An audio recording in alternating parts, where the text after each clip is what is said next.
రోజంతా అట్టుడికిన Begum Bazar BJP corporator వీరంగం Pawan Kalyan పై TRS satires ఇలాంటి top 9 APTS నగర వార్తల్ని ఇప్పుడు చూద్దాం. బేగం బజార్లో పరువు హత్యకు గురైన నీరజ్ మృతదేహానికి పోస్టుమార్టం కంప్లీట్ అయింది. ఉస్మానియా ఆసుపత్రిలో నీరజ్ డెడ్ బాడీకి పోస్టుమార్టం జరిగింది. ఉస్మానియా మార్చిరి నుంచి నీరజ్ మృతదేహాన్ని ఇంటికి తీసుకొచ్చారు కుటుంబ సభ్యులు బంధువులు స్నేహితుల రోదనలతో ఆ ప్రాంతమంతా మిన్నంటుతోంది. నీరజ్ పర్వాన్ పరువు హత్యతో బేగం బజార్ దద్దరిల్లిపోయింది. ఉదయం నుంచి సాయంత్రం వరకు ఆందోళనలతో ఆ ప్రాంతమంతా అట్టుడికింది. నీరజ్ కుటుంబ సభ్యులు బంధువులు స్నేహితులు వ్యాపారులు స్థానికులంతా కలిసి భారీ ర్యాలీ నిర్వహించారు. షాహీనాయత్ గంజ్ పోలీస్ స్టేషన్ ఎదుట ధర్నా చేపట్టి న్యాయం చేయాలని డిమాండ్ చేశారు.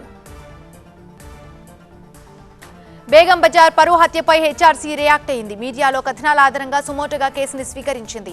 నీరజ్ పరువు మర్డర్పై జూన్ 30లోగా నివేదిక ఇవ్వాలని హైదరాబాద్ పోలీస్ కమిషనర్కి ఆదేశాలు జారీ చేసింది. సైబరాబాద్ పరిధిలోని గోపనపల్లిలో బీజేపీ కార్పొరేటర్ దౌర్జన్యం హద్దులు దాటింది. చెరువుల పరిరక్షణ పేరుతో నెల రోజులుగా చెరువులను సందర్శిస్తున్నారు బీజేపీ నాయకులు. ఈ క్రమంలో గోపనపల్లి దేవుళ్ల చెరువు వద్దకు సందర్శనకు వెళ్లారు. గచ్చిబౌలి కార్పొరేటర్ గంగాధర్ ఎకరం భూమి కబ్జా చేసి పార్టీ ఆఫీస్ గెస్ట్ హౌస్ నిర్మించాడని తెలిసి వివరాలు అడిగారు. దీంతో గంగాధర్ అనుచరులు దౌర్జన్యానికి దిగారు. మాజీ మంత్రి అవంతి శ్రీనివాస్ పై బ్రాహ్మణ సంఘాలు భగ్గుమంటున్నాయి. ఆయనపై చర్యలు తీసుకోవాలంటూ విశాఖ పోలీస్ కమిషనర్ కి ఫిర్యాదు చేశాయి. ఫిర్యాదుని స్వీకరించిన పోలీసులు రసీదిచ్చి పంపించారు. ఇటీవల కోరాడలో జరిగిన రైతు భరోసా బహిరంగ సభలో ఓ వ్యక్తిపై ఆగ్రహం వ్యక్తం చేశారు అవంతి. పవన్ కళ్యాణ్ పై సెటైర్స్ వేసింది అధికార టీఆర్ఎస్. పవన్ కళ్యాణ్ ఒక వలస పక్షి అన్నారు ఎమ్మెల్సీ షెంబీపూర్ రాజు. ఏపీలో 2 చోట్ల ఘోరంగా ఓడిపోయిన వ్యక్తి తెలంగాణలో ఏం చేస్తాడన్నారు. తెలంగాణ ఏర్పడితే 15 రోజులు ఉపవాసం ఉన్న వ్యక్తి ఇక్కడ పోటీ చేస్తే ప్రజలు నమ్ముతారా అని ప్రశ్నించారు. పవన్ కళ్యాణ్ సినిమాలు చేసుకోవడమే మంచిదన్నారు. యూకే పర్యటనలో బిజీగా గడుపుతున్నారు మంత్రి KTR. TRS NRI UK president Anil ఇంటికెళ్లారు మంత్రి. తెలంగాణ బతుకమ్మ గురించి క్వీన్ ఎలిజబెత్ కి తన కూతురు రాసిన లేఖను కేటీఆర్ కు అందజేశారు అనిల్. క్వీన్ నుంచి వచ్చిన ప్రశంసను తెలుసుకున్న మంత్రి కేటీఆర్ అనిల్ కూతురు నిత్యని అభినందించారు. వరల్డ్ ఎకనామిక్ ఫోరం సదస్సు కోసం దావోస్ వెళ్తున్నారు సీఎం వైఎస్ జగన్. స్విట్జర్లాండ్లోని జురేక్ ఎయిర్పోర్ట్ కు చేరుకున్న ఆయన రోడ్డు మార్గంలో దావోస్ పయనమయ్యారు. మంత్రి గుడివాడ అమర్నాథ్, ఎంపీ మిథున్ రెడ్డి సీఎం కి స్వాగతం పలికారు.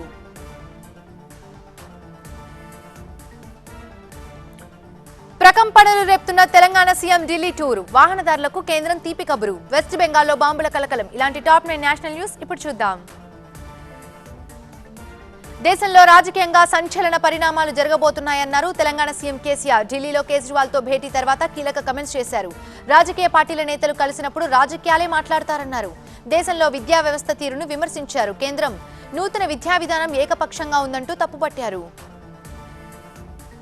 అంతకుముందు సమాజ్వాదీ పార్టీ అధినేత అఖిలేష్ యాదవ్ తో సమావేశమయ్యారు సీఎం కేసీఆర్. 2.5 గంటల పాటు కొనసాగిన ఈ సమావేశంలో ఇరువురు నేతలు పలు జాతీయ అంశాలపై చర్చించారు. ఇటీవల జరిగిన ఉత్తరప్రదేశ్ అసెంబ్లీ ఎన్నికలపై చర్చించినట్టు సమాచారం. దేశంలో ప్రత్యామ్నాయ ఎజెండా రూపకల్పన దిశగా ప్రయత్నాలు ప్రారంభించిన సీఎం అఖిలేష్ తో భేటీ అయ్యారు. దేశ ప్రజలకు గుడ్ న్యూస్ చెప్పింది కేంద్రం. పెట్రోల్ పై ₹9.50, డీజిల్ పై ₹7 తగ్గించింది. పెట్రోల్ డీజిల్ పై కేంద్రం ఎక్సైజ్ డ్యూటీని తగ్గించింది. మరోవైపు ఉజ్వల పథకం లబ్ధిదారులకు డొమెస్టిక్ గ్యాస్ బండపై సబ్సిడీని పెంచింది. ఏడాది 12 సిలిండర్లపై ₹200 చొప్పున సబ్సిడీ ఇవ్వాలని నిర్ణయించింది.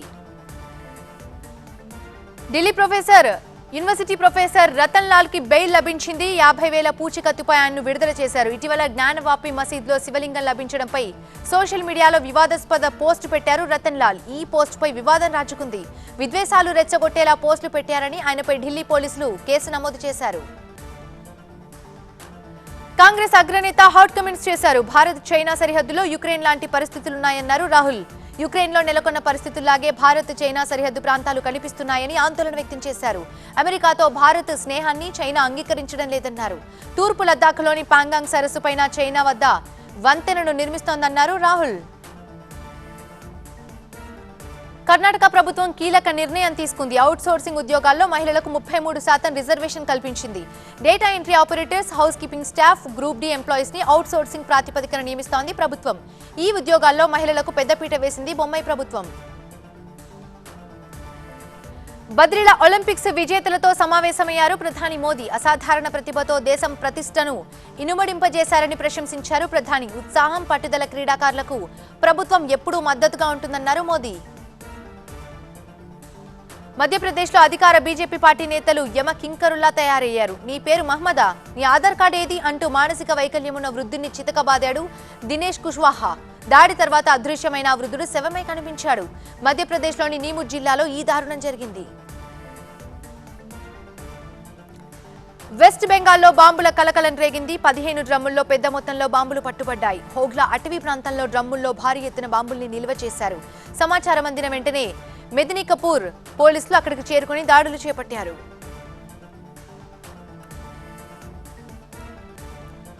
డ్రైవర్ డెత్ కేసులో ట్విస్టులు, కాంగ్రెస్ నేతల రచ్చబండ, ఆదిలాబాద్ సిమెంట్ ఫ్యాక్టరీ కార్మికుల పోరుబాట. ఇలాంటి టాప్ 9 మన ఊరి వార్తల్ని ఇప్పుడు చూద్దాం. డ్రైవర్ సుబ్రహ్మణ్యం డెత్ కేసులో ఎమ్మెల్సీ అనంతబాబుపై మర్డర్ కేసు పెట్టారు పోలీసులు. SC/ST అట్రాసిటీ కూడా నమోదు చేశామన్నారు. అయితే పోస్ట్ మార్టం కోసం సంతకం చేసేలా పోలీసులు తమను బెదిరించారని, కొడుతున్నారని ఆడియో ద్వారా మృతుడి భార్య ఆవేదన వ్యక్తం చేసింది. ఇంత జరిగిన డ్రామా తర్వాత ఎమ్మెల్సీపై కేసు పెట్టారు పోలీసులు. సుబ్రహ్మణ్యం మరణంపై కుటుంబ సభ్యులతో పాటు పోలీసులు అనంతబాబుని అనుమానిస్తున్నారు. అటు ఎమ్మెల్సీ అనంతబాబు ఆచూకీ ఇప్పటి వరకు లభించలేదు. ప్రత్యేక బృందాలతో ఆయన్ను ట్రేస్ చేస్తామంటున్నారు పోలీసులు. కాకినాడ ప్రభుత్వ ఆసుపత్రి దగ్గర టెన్షన్ వాతావరణం ఏర్పడింది. పోలీసులు, టీడీపీ నిజ నిర్ధారణ కమిటీ నాయకులకు మధ్య తోపులాట జరిగింది. ఈ తోపులాటలో పలువురు టీడీపీ నాయకులకు, మహిళా కార్యకర్తలకి గాయాలయ్యాయి. పోలీసులు కడుపులో కొట్టడంతో తీవ్రంగా గాయపడ్డారు. టీడీపీ SC సెల్ నేతకి కూడా గాయాలయ్యాయి. వారిని హాస్పిటల్కి తరలించారు. రంగారెడ్డి జిల్లా నెదునూరులో రచ్చబండ నిర్వహించారు CLP నేత భట్టి విక్రమార్క. కాంగ్రెస్ రైతు డిక్లరేషన్ కి గ్రామస్తులు రైతులకు వివరించారు. కాంగ్రెస్ అధికారంలోకి వస్తే గిట్టుబాటు ధరలతో అన్ని పంటలను ప్రభుత్వమే కొంటుందన్నారు భట్టి విక్రమార్క. సూర్యాపేట జిల్లా వజనేపల్లిలో రైతులతో ముఖాముఖి మాట్లాడారు ఎంపీ ఉత్తమ్ కుమార్ రెడ్డి. తెలంగాణలో లిక్కర్ ధరలకు విపరీతంగా పెంచి జనం సొమ్మును దోపిడీ చేసుకుంటున్నారని మండిపడ్డారు బీజేపీ ఎమ్మెల్యే ఈటెల రాజేందర్. షాపుల్లో నిల్వ ఉంచిన లిక్కర్ ధరలను కూడా పెంచారని ఆగ్రహం వ్యక్తం చేశారు.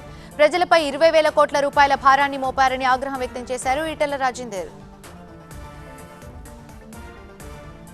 రాష్ట్రంలో క్రీడలకు అధిక ప్రాధాన్యం ఇస్తున్నామన్నారు మంత్రి రోజా. కర్నూలులో అవుట్డోర్ స్టేడియం అభివృద్ధికి అన్ని విధాలా కృషి చేస్తామన్నారు. రాష్ట్ర వ్యాప్తంగా సమ్మర్ క్యాంపులు విజయవంతంగా నిర్మిస్తున్నామని చెప్పారు. రాబోయే ఎన్నికల్లో టీడీపీకి సీఎం జగన్ సినిమా చూపడం ఖాయమన్నారు మంత్రి రోజా. అంబేద్కర్ కోనసీమ జిల్లా పి గన్నవరం ఎమ్మెల్యే కమెంట్స్ వివాదాస్పదంగా మారాయి. తనకు ఇల్లు కట్టియాలని కోరిన ఓ వృద్ధుడిపై ఎమ్మెల్యే వివాదాస్పద వ్యాఖ్యలు చేశారు. కరోనా నుంచి బయటపడ్డావు, సంతోషించు అంటూ అక్కడి నుంచి ఎమ్మెల్యే వెళ్లిపోయారు. ఎమ్మెల్యే కమెంట్స్ పై గ్రామస్తులు ఆగ్రహం వ్యక్తం చేశారు. అడుగడుగునా ఎమ్మెల్యేను నిలదీశారు.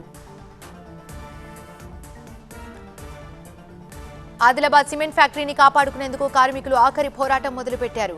ఫ్యాక్టరీ నుంచి కలెక్టరేట్ వరకు పాదయాత్ర నిర్వహించారు. ధర్నా చేశారు కార్మికులు. ఫ్యాక్టరీ కోసం భూములు ఇచ్చిన రైతులు కూడా తమ భూములు తమకివ్వాలని రాస్తారోకోకు దిగారు. గుంటూరు కార్పొరేషన్ డంపింగ్ యార్డ్లో మద్యం బాటిళ్లను ధ్వంసం చేశారు పోలీసులు. లాలాపేట పోలీస్ స్టేషన్ పరిధిలో అక్రమంగా రవాణా చేస్తున్న మద్యం బాటిళ్లను స్వాధీనం చేసుకున్నారు. మొత్తం 2,115 బాటిళ్లను ప్రొక్లైన్ సాయంతో ధ్వంసం చేశారు పోలీసులు.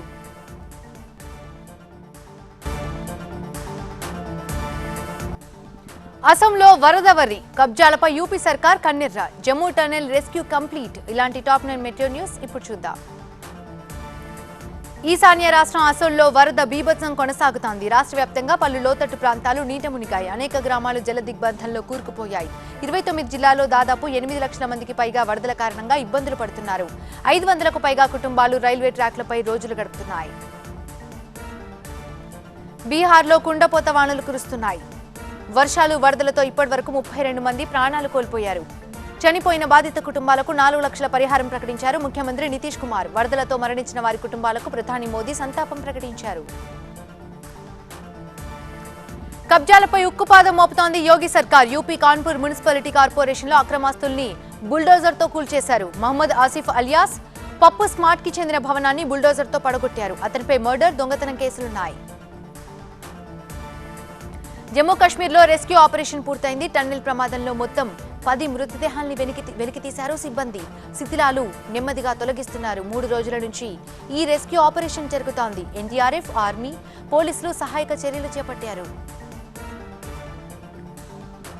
కాన్పూర్లో ఓ పోలీస్ ఓవర్ యాక్షన్ కి దిగాడు. బస్ కండక్టర్ పై దౌర్జన్యానికి దిగాడు. బస్సులో ఎక్కిన పోలీస్ ని టికెట్ తీసుకోవాలని కోరాడు కండక్టర్. అంతే ఒక్కసారిగా రెచ్చిపోయాడు సదరు పోలీస్. కండక్టర్ను ఒక్క తన్ను తన్నాడు. ఇదంతా అక్కడ సీసీటీవీలో రికార్డ్ అయింది. ఈ వీడియో సోషల్ మీడియాలో ప్రస్తుతం చక్కర్లు కొడుతోంది. కొత్త పార్లమెంట్ ఆవరణలో కలకలం రేగింది. పార్లమెంటు సమీపంలో అగ్ని ప్రమాదం చోటు చేసుకుంది. వెంటనే అక్కడికి చేరుకున్న 5 ఫైర్ ఇంజన్లు మంటలార్పాయి. పార్లమెంటు కాంప్లెక్స్ పరిధిలో స్వల్ప అగ్ని ప్రమాదం జరిగిందని అధికారులు చెప్పారు. ఈ ఘటనలో ఎటువంటి నష్టం జరగలేదని వెల్లడించారు. గుజరాత్లో ఘోర రోడ్డు ప్రమాదం జరిగింది. అరవల్లి జిల్లాలో 3 ట్రక్కులు ఓ కారు ఢీకొన్నాయి. ఈ ఘటనలో 6 అక్కడికక్కడే మృతి చెందారు. ట్రక్లో రసాయనాలు ఉండటంతో పెద్ద ఎత్తున మంటలు చెలరేగాయి. ఈ ప్రమాదంలో వాహనాలు నుజ్జునుజ్జయ్యాయి. అగ్నిమాపక సిబ్బంది మంటలార్పారు.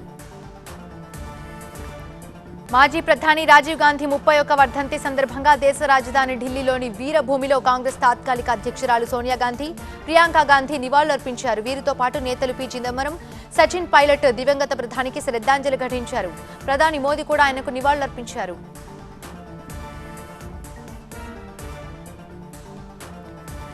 నార్త్ కొరియాను పీడిస్తున్న కరోనా భూతం. అగ్రరాజ్యం సాయంపై కిమ్మని కిమ్. తమిళనాడులో BF4 వైరస్ గుర్తింపు. ఇలాంటి టాప్ 9 కరోనా న్యూస్ ఇప్పుడు చూద్దాం.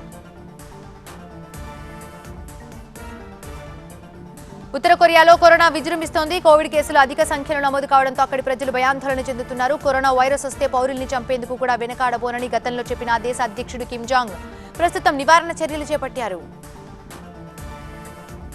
కరోనా కేసులతో సతమతమవుతున్న ఉత్తర కొరియాకు సహాయం అందించడానికి ప్రయత్నించామన్నారు అమెరికా అధ్యక్షుడు జో బైడెన్. కానీ ఉత్తర కొరియా నుంచి స్పందన రాలేదని వివరించారు. దక్షిణ కొరియా పర్యటనలో ఉన్న అమెరికా అధ్యక్షుడు బైడెన్ ఈ ప్రకటన చేశారు.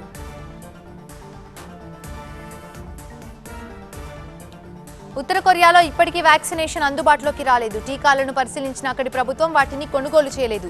ఐక్యరాజ్య సమితి ఇస్తామన్న టీకా సాయాన్ని కూడా కిమ్ ప్రభుత్వం వదులుకుంది. ప్రపంచ ఆరోగ్య సంస్థతో పాటు ఇరుగు పొరుగు దేశాలు సైతం సహాయం చేసేందుకు ముందుకొస్తున్నాయి.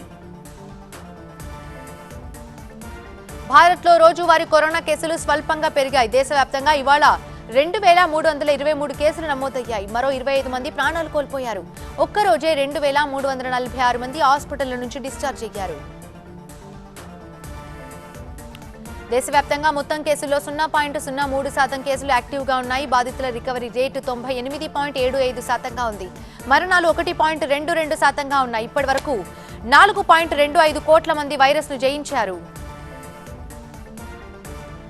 దేశానికి కరోనా వైరస్ పీడ వదలటం లేదు. కేసులు పూర్తిగా తగ్గాయని ఊపిరి పీల్చుకునే లోపే కొత్త వేరియంట్లు దండయాత్ర చేస్తున్నాయి. కేసుల సంఖ్య తగ్గినా ఈ సమయంలోనే ఒమిక్రాన్ సబ్ వేరియంట్ కేసులు కూడా భయపెడుతున్నాయి. మొన్న తెలంగాణ, నేడు తమిళనాడులో కొత్త వేరియంట్ వెలుగు చూసింది. తమిళనాడులో BF4 వైరస్ రెండో కేసు నమోదైంది. ఒమిక్రాన్ సబ్ వేరియంట్ వైరస్ సోకిన వ్యక్తి చెన్నైకి 30 కిలోమీటర్ల దూరంలోని చెంగల్పట్టు జిల్లా నవలూరు నివాసిగా గుర్తించారు. ఈ విషయాన్ని స్వయంగా Tamil Nadu directorate of public health and preventive medicine ప్రకటించింది.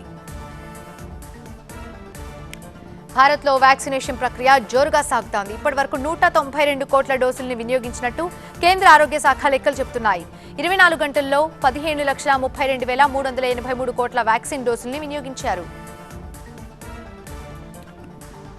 ఆఫ్రికాలో మంకీపాక్స్ యూరప్ ని వణికిస్తోంది. యూరప్లో 100కి పైగా మంకీపాక్స్ కేసులు నమోదయ్యాయి. United Kingdom, Spain, Portugal, Belgium, France, United States, ఆస్ట్రేలియాతో పాటు మరికొన్ని దేశాల్లో మంకీపాక్స్ కేసులు వెలుగు చూస్తున్నాయి.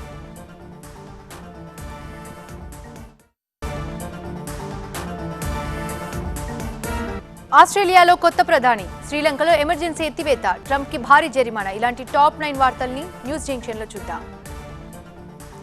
ఆస్ట్రేలియాలో జరిగిన ఫెడరల్ ఎన్నికల్లో ప్రతిపక్ష లేబర్ పార్టీ స్కాట్ మోరిసన్ ప్రభుత్వాన్ని ఓడించింది. స్కాట్ మోరిసన్ తన ఓటమిని అంగీకరించారు. ఆస్ట్రేలియా కొత్త ప్రధానిగా లేబర్ పార్టీ నాయకుడు ఆంటోనీ అల్బనీస్ బాధ్యతలు చేపట్టనున్నారు. లిబరల్ పార్టీ ఆఫ్ ఆస్ట్రేలియా నాయకత్వం నుంచి కూడా మోరిసన్ తప్పుకోవాలని నిర్ణయించుకున్నారు. సరిగ్గా 2 వారాల తర్వాత దేశంలో ఎమర్జెన్సీని ఎత్తేసింది శ్రీలంక సర్కార్. ఆందోళనలపై ఉక్కుపాదం మోపుతున్న లంక సర్కార్ ఇటీవల ఎమర్జెన్సీని తీసుకొచ్చింది. కనిపిస్తే కాల్చివేత ఉత్తర్వుల్ని జారీ చేసింది. తాజాగా అల్లర్లు, నిరసనలు స్వల్పంగా తగ్గుముఖం పట్టడంతో ఎమర్జెన్సీని ఎత్తేసింది ప్రభుత్వం. ప్రతిష్టాత్మక అంతర్జాతీయ సినీ వేడుక కేన్స్ లో ఊహించని ఘటన చోటు చేసుకుంది. యుక్రెయిన్ పై యుద్ధం పేరుతో అక్కడి మహిళలపై రష్యా సైనికులు సాగిస్తున్న ఆకృత్యాలను నిరసిస్తూ ఆ మహిళ కేన్స్ లో ఆందోళనకు దిగింది. రెడ్ కార్పెట్ పై ఒక్కసారిగా దుస్తులు చించేసుకుని అర్ధనగ్నంగా నిరసన చేపట్టింది. ఈ అనూహ్య పరిణామంతో అక్కడున్న వారంతా ఉలిక్కిపడ్డారు.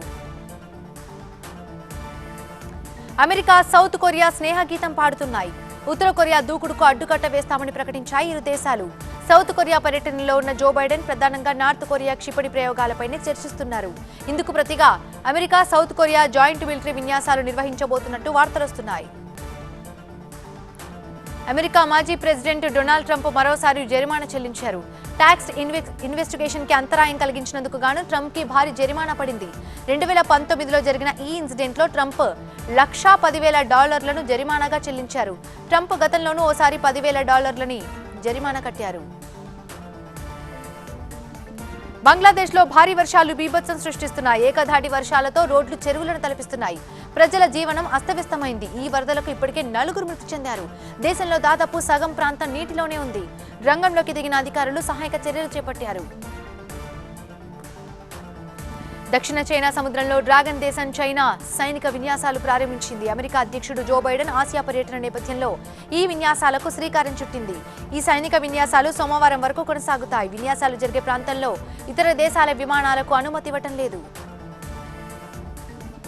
ఆర్థిక సంక్షోభంపై దృష్టి సారించింది పాకిస్తాన్. దేశ ఆర్థికవేత్తలతో సమావేశమయ్యారు పాక్ ప్రధాని షహబాజ్ షరీఫ్. పేరు మోసిన వ్యాపారవేత్తలందరూ ఈ సమావేశానికి హాజరయ్యారు. ఆర్థిక ఇబ్బందుల నుంచి బయటపడాలంటే ఏం చేయాలో కాస్త తమకు హితబోధ చేయాలని పాక్ ప్రధాని వ్యాపారవేత్తలను కోరారు. రష్యాతో పోరాడుతున్న యుక్రెయిన్కు ప్రపంచ దేశాలు అండగా నిలుస్తున్నాయి. యుక్రెయిన్కు ఆర్థిక సాయం చేసేందుకు G7 దేశాలు ముందుకొచ్చాయి. 1.5 లక్షల కోట్లు ఆర్థిక సాయం చేయాలని G7 దేశాలు నిర్ణయించాయి.